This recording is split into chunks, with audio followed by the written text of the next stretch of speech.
Good afternoon, everyone. I am Mrityunjay Kumar Pandey from CMH Group of Institution. Today I am going to talk about process of organizing, not as a theoretical perspective, but as a practical implementation for a software development company. So I am going to use process of organizing. There are 4 steps in process of organizing.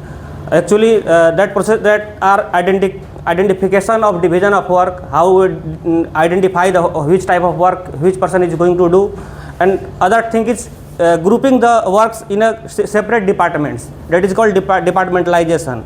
And third is assignment of duties, which role is going to assign which person, and last is establishing reporting relationship. So I am going to talk about step by step. So my first thing is identification and division of work, that is breaking down the entire work required in a SDLC, means software development life cycle. This software development life cycle means planning for a software and at the shipping of a software for user. So in this complete step process, we will break down every works and then group them in the functional departments.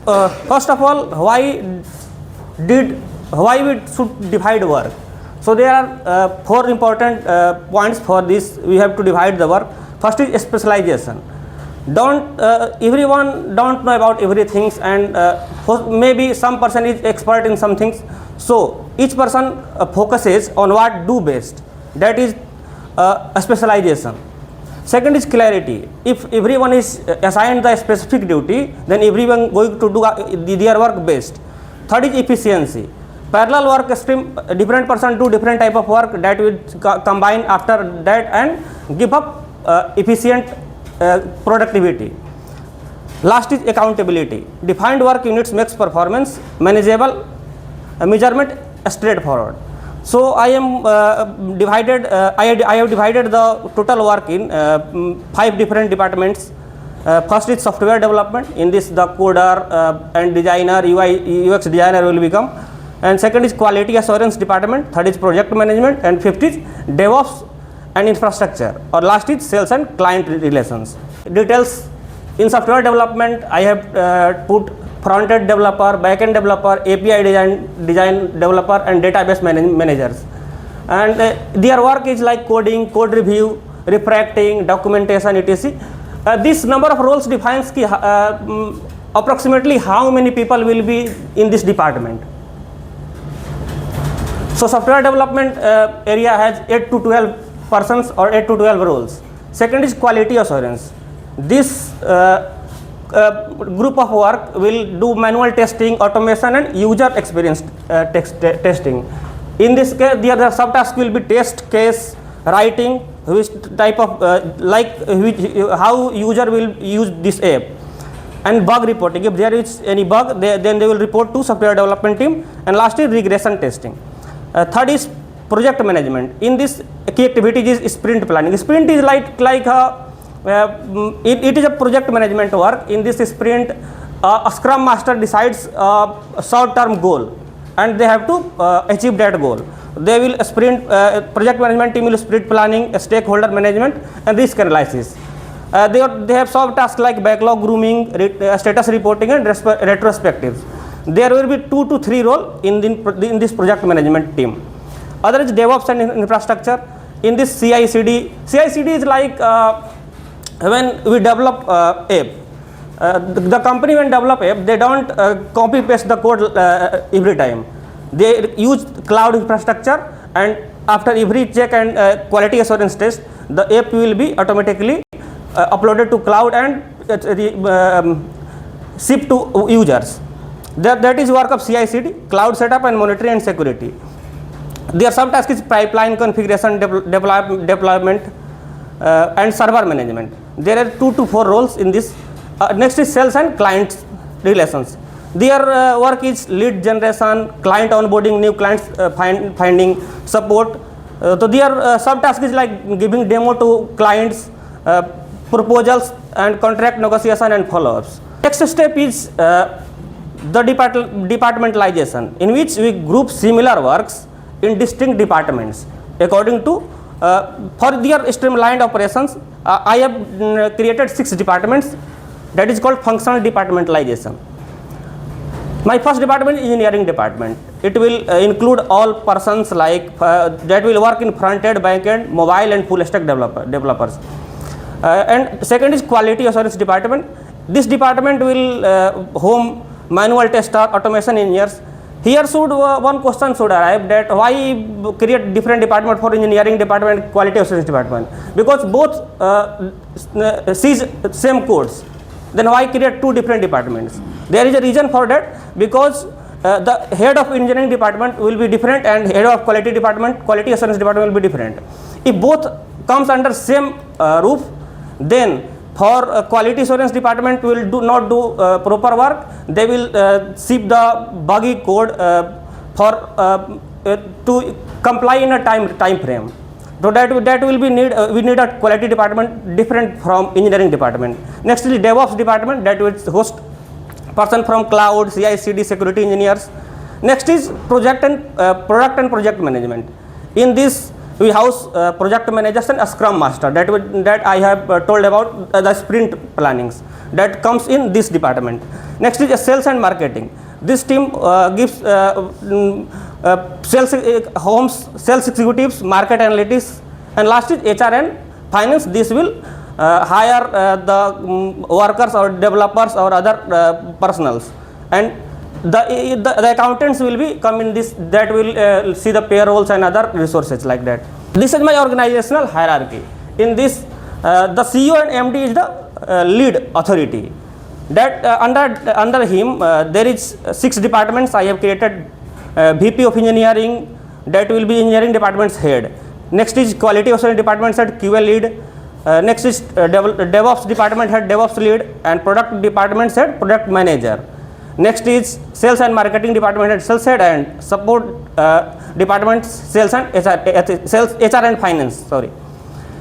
For in VP department there will be like senior developers, junior developers. In QA department manual tester and auto engineers. In DevOps leads cloud engineer and CI/CD engineers. In project management team there will be a scrum master, business analyst, sales executives, and digital marketer will become in sales head. HR generalist and accountants will become in HR and finance department. My third process is this assigning the right work to right person. That is my third step in the organizing. It means delegating a specific responsibility to each role, ensuring the right person gets the right role for the work. Here is my role to duty matrix, in which I have used the role and their primary duty and their authority levels, and who they will going to report to. For example, VP of engineering oversee all development teams, tech, strategy, resource allocation, and his authority is high to full department control, and he will only report to CEO and MD, none other than that. Next is senior developer. His primary duty is system design, code review, mentoring juniors like junior developers, and complex feature development. And he has medium level of authority, and he will report to VP of engineering. Next is junior developer. His work is to actual writing the low level codes or feature development, bug fixes, unit testing, and his authority is low, and he will report to senior developer. Next is QA lead. His work is to test planning, sign off on release, automation, energy, and his authority is medium, and he is going to report VP of engineering. Next is DevOps engineers. His work is CI/CD pipeline, cloud infrastructure management, deployment, and monitoring alerts, and his authority is medium, and he is going to report VP of engineering. When I created this role to duty matrix, who is going to report, which duty which one is getting, I have included key principles like competence match. Each developer is assigned the task that he is good at. I am not going to assign a task a front-end engineer to create a back-end systems. So there is a competence match should be happen when assigning the task. Next is clarity of role. Every person have clear roles defined. Which person going to do what.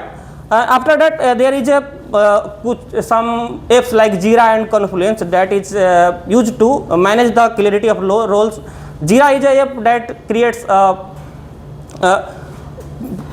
structure is used in product management for managing the roles and documents related to the project management. Next is authority responsibility balance. If one person have authority, then he should be responsibility. Without giving responsibility without authority, there will be no good to the organization. Or next is non-duplication of work. This clarity of role and competence match will lead us to one person getting unique work, not two person getting the same work or non-duplication of work. And last process is establishing reporting relationship. I have talked about this in previous slide also. Next, I am again going to explain this. It means defining who reports to him. Here is chain of command of the company. CEO is the CEO and managing director is ultimate authority, and under him comes VP of engineering. I have not included quality assurance and other teams because the slide will be very large. So I have included only one department. The VP of engineering is a technical head, and under him comes senior developer and team leads, and under him comes junior developer, which is executive level. I have put here a span of control and direct reports. This is like simply like I have talked roles, that is like the span of the control. This person CEO handles how many persons is going to report to CEO at the end.